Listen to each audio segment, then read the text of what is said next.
Bonjour à vous et bienvenue dans l'astrologie de l'éternité. Je suis Marilyn Durand et je vous parle aujourd'hui de cette nouvelle lune en Cancer qui aura lieu le 25 juin 2025, donc ce mercredi, autour de midi et quart. Et on peut tout de suite voir que la chose la plus importante qui apparaît ici à cette date du 25 juin 2025, eh bien, c'est la conjonction de Jupiter avec cette nouvelle lune en Cancer. Donc, la nouvelle lune, comme vous le savez déjà, c'est le Soleil et la Lune qui se trouvent conjoints. Donc, c'est pour ça qu'on ne voit pas la Lune parce que elle est dans l'alignement du Soleil, donc elle n'est pas éclairée, si vous voulez, elle est dans l'ombre du Soleil.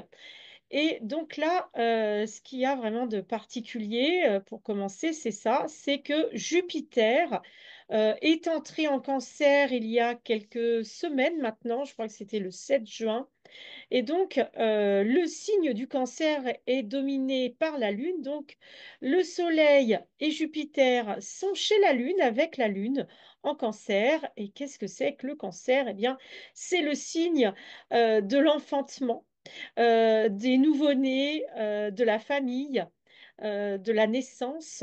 Donc, c'est vraiment une nouvelle lune qui est déjà un nouveau départ parce que c'est une nouvelle lune, mais c'est aussi une nouvelle lune au niveau énergétique.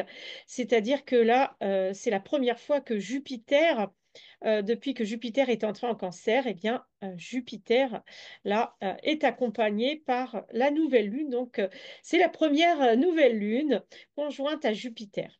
Donc ça, c'est quelque chose de très important. Alors on va surtout aussi regarder tout le reste parce que finalement, toutes les planètes sont aspectées également ce 25 juin. Et donc, ce nouveau départ est accompagné de pas mal de figures différentes. Donc, les trois planètes qui se trouvent en conjonction en Cancer, donc le Soleil, la Lune et Jupiter, sont également euh, en sextile à Mars. Donc, je vous rappelle que Mars vient de passer en Vierge. Et donc, quand il y a un sextile, eh bien, c'est une harmonie, c'est un aspect très harmonieux, c'est-à-dire que Mars qui se trouve en Vierge est vraiment bienveillant avec cette énergie de nouveauté, l'énergie d'action de Mars, eh bien, est au service de Jupiter et de la Lune et du Soleil qui se trouve en Cancer. Ça veut dire quoi? Ça veut dire qu'on va un peu utiliser notre énergie, notre action, notre activité au service finalement de ce nouveau départ, de cette renaissance. Et alors cette renaissance, elle est également euh, au quinconce de Pluton. Donc Pluton se trouve, vous le savez maintenant, puisque ça fait un moment que Pluton est arrivé en Verseau, hein, et donc Pluton en Verseau, c'est une révolution souterraine hein, qui est en train de s'effectuer dans la société, dans le collectif, dans l'humanité dans son ensemble. Et donc là, on voit qu'il y a un lien. Alors le quinconce, c'est pas un lien complètement positif, hein, il peut être un peu double, mais on voit quand même qu'il y a un lien. Ça veut dire que ce qui se passe dans cette nouvelle lune, ce nouveau départ, dans le signe de la famille, de la renaissance, de des, des relations vraiment intimes, des relations affectives, eh bien, il est harmonieux, il est en contact avec notre Pluton en Verseau, qui est donc un peu notre relation à la société et à la civilisation. Donc, moi, ce que j'entends là, c'est vraiment que ce qui se passe dans ce renouveau affectif, dans ce climat de renouveau des relations proches, eh bien, il est soutenu par le changement de société et il va de pair hein, avec ce changement de société société, même si parfois, ben, bien sûr, ça peut un peu grincer, hein, c'est-à-dire que des fois, nos priorités familiales ne sont pas en cohérence avec les priorités de la civilisation. Donc voilà, c'est ce côté double, c'est ça, c'est que grosso modo, la structure familiale, les relations intimes sont en train de se renouveler, de se modifier, de prendre un nouveau départ. Et donc, c'est en lien, bien sûr, avec la société, puisque nos relations familiales, eh bien, sont quand même aussi un peu influencées par tous les changements sociétaux. Alors donc, on voit également que ces trois planètes, donc Jupiter, la Lune et le Soleil en Cancer, donc qui représentent notre vie intime et familiale et notre vie affective, c'est au carré de Saturne avec Neptune. Alors, on voit ici une source de tension, hein. Donc, je vous rappelle que Neptune et Saturne, qui sont entrés maintenant et qui sont conjoints en bélier, eh bien, représente finalement en bélier notre pulsion vitale, notre énergie de vraiment de mise à jour, hein. On est en train de changer. Je vous rappelle que le bélier, c'est le premier signe du zodiaque. Et donc, la planète Neptune, qui est la planète de nos rêves, de nos projets, de l'invisible, de la spiritualité, des religions aussi, bien sûr, de tout ce qui est inconnu également. En lien avec Saturne. Saturne, c'est la planète de la manifestation, de la matérialité, en même temps des obstacles, hein, que peuvent être liés à la réalisation, qui peuvent se poser quand nous essayons de créer des choses dans la réalité. Eh bien, on a souvent un rêve dans notre tête et puis ce qui se passe dans la réalité, eh bien forcément, c'est un peu modifié. Et bien là, la conjonction, ça nous montre que tous nos rêves, tous nos projets, également notre vie spirituelle, notre notre capacité à aller en direction de l'inconnu, eh bien, il est soutenu par Saturne, qui est vraiment la planète de la réalisation. Et c'est également, hein, Saturne, c'est la planète du temps, c'est la planète, comme je le disais, de la réalisation, mais aussi de la sagesse. Mais quand on n'est pas dans cette dynamique de sagesse, eh bien, Saturne, ça peut être aussi la planète qui nous met des obstacles. Et donc là, quand il y a un carré, c'est le trait rouge qui relie donc les trois planètes en Cancer avec Neptune et Saturne, eh bien, ça peut être une source de tension. Mais les carrés, c'est également, même si c'est des sources de tension, donc ça représente un petit peu des obstacles et des choses qui vont nous challenger, qui vont nous défier, des événements qui vont nous déranger, hein. Mais j'ai envie de dire que, ok, on est un petit peu secoué par ce type d'aspect, mais quand même, même si c'est challengeant, quand on arrive à surmonter les gros problèmes ou les problèmes, les obstacles, etc., eh bien, on avance vraiment, quoi. Parce qu'un chemin où tout va bien, qu'il n'y a aucun problème, eh bien, des fois, les gens ont tendance un petit peu à traîner, à lambiner.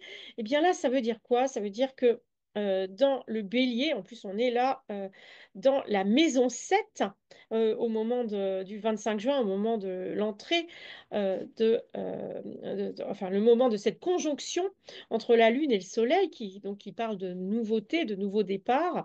Eh bien, on est dans la maison 7 et donc ça, on peut se dire que ça représente les relations dans leur ensemble, c'est-à-dire pas que les relations familiales et intimes, mais également la relation de couple, les relations avec nos collègues, avec nos associés.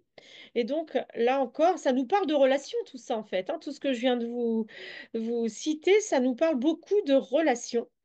Et donc, ok, on a on va dire, quelques obstacles et quelques problèmes à régler au niveau de la manifestation de nos rêves et notamment dans les partenariats, que ce soit dans notre couple, on va voir, ou dans avec les collègues. On va avoir, si vous voulez, du pain sur la planche, on va avoir des choses à gérer, hein, ça c'est une évidence. Et donc, on peut se laisser décourager par ça, et dans ce cas-là, effectivement, le carré va représenter un obstacle.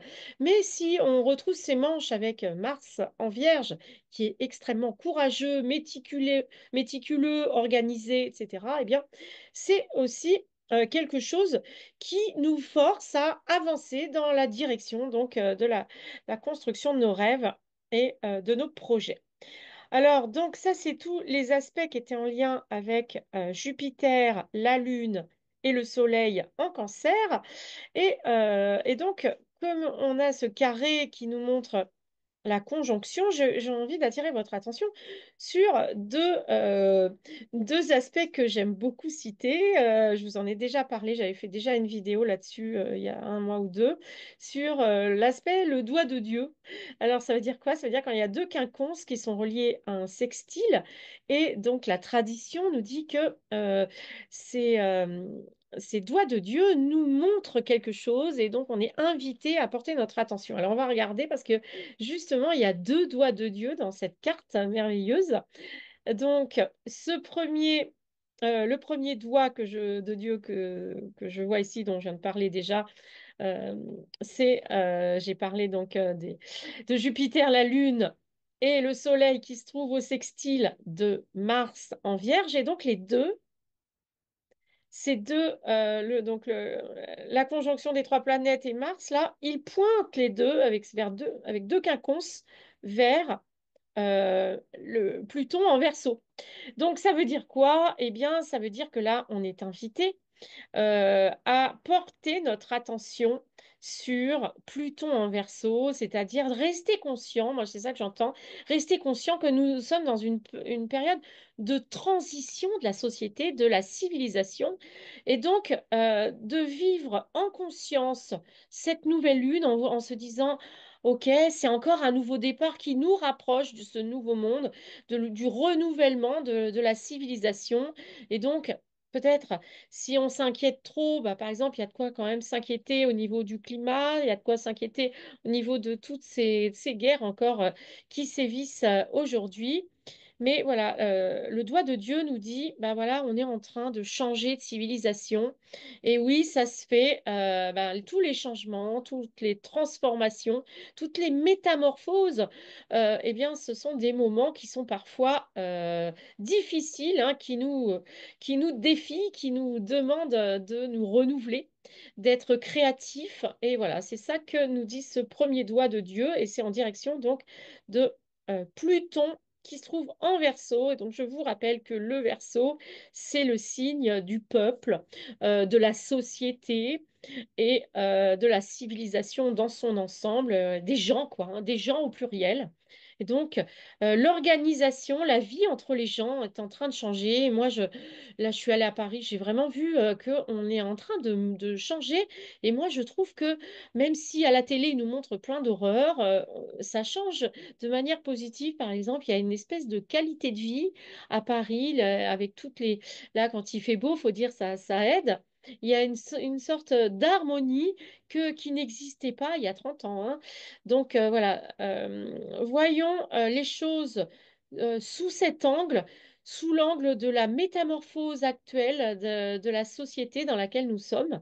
Et donc, que ça soit à travers notre action, hein, Mars en Vierge, ou notre donc je vous rappelle que la Lune et le soleil, c'est notre idéal, c'est vers quoi le phare vers lequel nous nous dirigeons.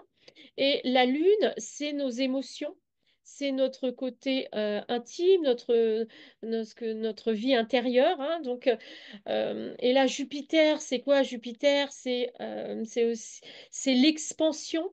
C'est aussi la réalisation. C'est pas la même réalisation que Saturne, hein. Chez Jupiter, il y a vraiment la notion d'abondance, d'expansion. Donc là, on est vraiment dans une abondance de vie affective, là, hein, avec Jupiter conjoint avec la Lune et le Soleil. Donc, cette abondance de la vie affective, c'est-à-dire nos relations avec nos proches, avec les gens que nous aimons, et notre action, notre travail, voilà, donc Mars en Vierge, c'est le travail sérieux, méticuleux, organisé, quotidien, régulier. Donc, ces dimensions-là, eh bien, nous montrent et s'unissent pour nous montrer que la civilisation est en train de changer, que nous sommes en train de changer au niveau collectif, et ça, c'est merveilleux. Alors, deuxième doigt de Dieu, parce qu'il y en a deux en plus, eh bien, deuxième doigt de Dieu, il pointe vers euh, Mars en Vierge. Donc Mars en Vierge est quelque chose de très important là cette semaine, hein.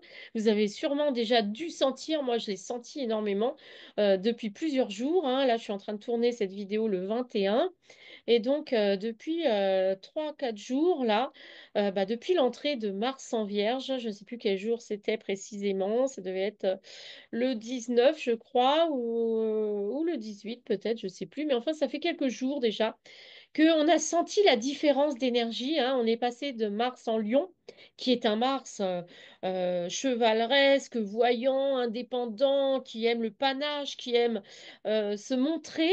Là, on est passé à un Mars en Vierge, qui est un Mars vraiment plus discret, mais extrêmement sérieux, sur lequel on peut compter, qui est toujours là pour nous aider. Et donc, c'est une action, si vous voulez, qui cherche la perfection. Alors attention, parce que ça peut être Mars en Vierge qui est un petit peu, qui va pas bien, par exemple, là notamment, là on voit il y a un carré avec Uranus. Eh bien, quand Mars en fait trop, il s'épuise, hein. Quand Mars en Vierge euh, est, est- est mal aspecté, Mars en Vierge, c'est un risque de burn-out et d'en faire trop, hein. C'est-à-dire que c'est le bon côté de Mars en Vierge, c'est d'être perfectionniste, de faire le travail dans les détails avec précision, mais parfois c'est trop. Quand c'est trop, eh bien, on est épuisé et après, on n'est plus capable de rien. Donc, attention à ne pas en faire trop avec Mars en Vierge. Et donc, comme je vous le disais, ce Mars en Vierge, il est au carré d'Uranus, qui est donc dans la fin du Taureau, hein, qui va bientôt passer. Uranus va bientôt passer en Gémeaux, là, dans 2 semaines à peu près. Et donc, attention parce que Uranus, c'est les changements soudains, c'est la foudre, hein, c'est les accidents, c'est les coups de théâtre. Donc là, j'ai envie de dire, avec ce Mars en Vierge, et n'en faites pas trop quand même au niveau de l'action, parce que ça peut finir par des accidents, hein, ces choses-là. Donc, il faut quand même, voilà, rester raisonnable, travailler, même si on a plein d'énergie. Alors, c'est vrai qu'on a beaucoup d'énergie avec l'arrivée dans l'été, hein. Là, on est en plein dans le solstice d'été, au moment où je vous parle, et donc cette énergie du solstice d'été. Elle continue, d'ailleurs, les quinconces et les doigts de Dieu dont je vous parle, ils sont déjà actifs à l'heure où je vous parle, et moi j'ai vraiment senti ça en préparant cette vidéo, hein. Donc là, le doigt de Dieu, donc je vous rappelle le doigt de Dieu dont je vous parle je vous ai déjà parlé l'autre fois et dont je vous parle depuis tout à l'heure, c'est deux quinconces, donc c'est les traits verts qui pointent sur une planète. Donc là, on voit ce deuxième quinconce dont je vous parle qui pointe cette fois non plus sur Pluton comme tout à l'heure, mais sur Mars en Vierge. Et donc, Dieu, on va dire, nous attire, ou l'univers attire notre attention sur ce Mars en Vierge. Et donc, il est soutenu, il est poussé d'une part par Pluton en Verseau, et d'autre part par Saturne et Neptune. Donc c'est la base, hein, de ce doigt de Dieu, de ce triangle isocèle avec le sextile, avec une base sextile. Hein, la base ici, c'est ce sextile entre Pluton en Verseau et euh, je- Neptune et Saturne en Bélier. Donc, ça veut dire quoi? Eh bien, ça veut dire que euh, on est invité à réfléchir à notre action, notre travail, dans quoi nous mettons notre énergie. Parce que c'est ça, Mars, c'est notre énergie vitale, c'est ce qui nous fait avancer en avant. Et donc là, l'idée, c'est de bien vérifier que nous mettons notre énergie, notre travail, notre attention, notre côté méticuleux, notre côté précis, notre côté qui ne compte pas son temps, hein, qui va jusqu'à l'excellence, jusqu'aux extrêmes. Donc, est-ce que ce côté-là de Mars en Vierge, est-ce qu'il est harmonisé dans nos vies? Ça veut dire quoi? Est-ce qu'on n'en fait pas un peu trop des fois? Donc, c'est ça le questionnement, hein, comme je vous disais, autour de Mars en Vierge, le risque. Mais c'est également, est-ce que c'est pas parfois un petit peu brusque avec ce carré qui concerne donc Mars en Vierge et Uranus en Taureau. Voilà. Donc, alors Dieu nous invite à réfléchir sur notre Pluton personnel, c'est-à-dire notre positionnement dans la société, et de l'autre côté, il pose également le doigt sur notre action, notre activité, notre travail avec ce Mars en Vierge et notre énergie. Donc, voilà, posons-nous la question, est-ce que je place mon énergie, est-ce que je me positionne dans la société correctement? Ça veut dire bien aligné avec mes rêves les plus profonds. Alors, en plus, le fait que Mars soit relié à Uranus, donc ça me fait penser de vous parler de quelque chose que je trouve très important et que je ressens énormément en ce moment, c'est Vénus en taureau, hein. Est-ce que vous ressentez Vénus en taureau? Vénus en taureau, c'est vraiment Vénus, elle est chez elle. En taureau, c'est la planète de l'amour, c'est la planète du plaisir, de la joie de vivre, de la valeur qu'on se donne, de la beauté. Donc Vénus en taureau, eh bien, elle est rayonnante. Alors ici, elle est moins aspectée que toutes les planètes dont on vient de parler avant, mais elle est quand même la maîtresse d'Uranus. Et Uranus, lui, donc qui est également chez elle en taureau, hein. D'ailleurs, là, sur AstroThème, avec lequel je fais le thème, il compte entre Uranus et Vénus, il compte une conjonction, hein, même si elle est quand même assez. Il y a presque 9, plus de 9 degrés d'orbe entre Vénus en taureau et Uranus en taureau, mais elle se rapproche, hein, du taureau, Vénus. Donc, c'est important, si vous voulez, de voir que ces deux planètes, donc Vénus qui domine Uranus, elle marche un peu de concert. Alors, ça veut dire quoi? Quand Uranus et Vénus se trouve en taureau, eh bien déjà, je vous rappelle que le signe du taureau, c'est le signe, donc, comme je vous le disais, du plaisir de la vie. C'est aussi le plaisir de la nature, de du côté de la terre, hein, c'est-à-dire de notre lien avec la terre, avec la planète, avec la nature, avec ce qui est naturel, avec une alimentation saine. J'ai envie de dire, Vénus en taureau, elle est dans le bio, hein, elle est vraiment dans ce côté, on prend soin de tout ce qu'on a, de tous nos biens. Vénus, elle aime avoir des choses, elle aime avoir, hein, elle aime l'argent, par exemple. Vénus, c'est aussi la planète qui régit l'argent. Donc, Vénus en taureau, elle aime dépenser, par exemple, elle aime acheter des trucs. Donc, le risque de Vénus en taureau, c'est parfois d'être trop dépensier, hein. Donc, faites attention si vous avez votre Vénus qui est, voilà, ça peut, moi personnellement, je suis plus dépensière en ce moment que habituellement. Ça, c'est une évidence, hein.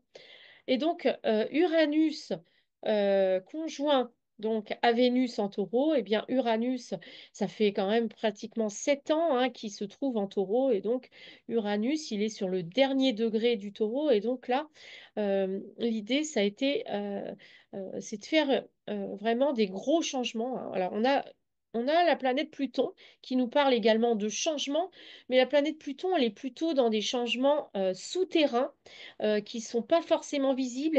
Elle œuvre, si vous voulez, dans l'ombre, tandis que Uranus, eh bien, elle est voyante, hein. C'est-à-dire que les changements, donc là, on peut le voir, hein, depuis que Uranus est en taureau, eh bien, on s'est mis beaucoup plus à verbaliser autour des problèmes de notre planète, des problèmes du climat, des problèmes de comment les humains gèrent les ressources naturelles de la Terre. Et donc là, comme on est sur le dernier degré d'Uranus euh, en, en, en taureau, eh bien, on est sur ce qu'on appelle le degré anarétique. Et le degré anarétique, il concentre toutes les problématiques. Si vous voulez, c'est le bouquet final avant le changement de signe de la planète Uranus qui va après œuvrer dans le signe du Gémeaux. Et là, donc ça, c'est à partir du 7 juillet, ça sera une autre histoire, puisque le Gémeaux, c'est plutôt la planète de la communication. Donc on va avoir après des grandes métamorphoses et des grands changements dans les échanges et la communication avec toutes les dynamiques et tous les sujets qui sont traités par le signe du Gémeaux. Et donc, c'est la planète Mercure hein, qui domine le Gémeaux. Donc là, on est encore sur la toute fin d'Uranus en taureau. Et donc là, moi, je sais que j'ai entendu vraiment dernièrement des interviews sur des climatologues et il paraît vraiment là on a atteint un point de non-retour au niveau des problèmes climatiques et des problèmes de pollution sur la planète. Et donc là, j'ai envie de dire, dans le degré anarétique, si vous voulez, c'est normal que ça s'enflamme, hein. C'est le dernier degré.